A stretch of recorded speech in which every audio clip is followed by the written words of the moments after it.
The U.S. Postal Service has taken such a hit during the COVID-19 pandemic. Officials are worried the service could run out of cash by fall without help.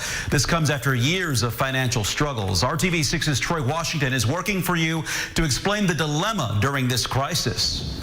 Before the COVID-19 pandemic restrictions even started, the U.S. Postal Service was already struggling financially, but the crisis is crippling them. What's happening is the pandemic, the economic impact has caused a precipitous drop in mail volume, which equates to a huge drop in mail revenue.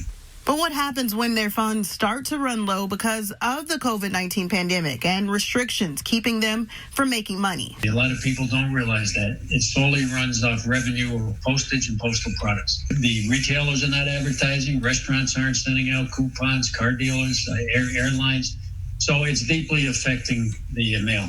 And so what's going to happen is if the Postal Service just runs on the revenue, if the revenue runs out, and that's what's going to happen if there's not relief from Congress. This is not a bailout. It's not to enrich shareholders or CEOs. The Postal Service belongs to the people of the United States. According to the president of the American Postal Workers Union, they'll be out of cash by fall if something isn't done. And if the post office doesn't get relief, then what the post office does for the people of this country, including absentee voting and vote by mail, will all be at risk.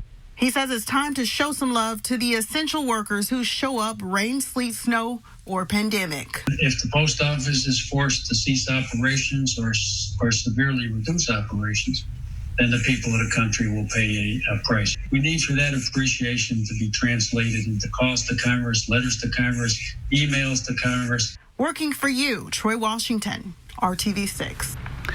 There was an attempt to include the Postal Service in a federal coronavirus relief package passed in March. It was passed without the inclusion of USPS.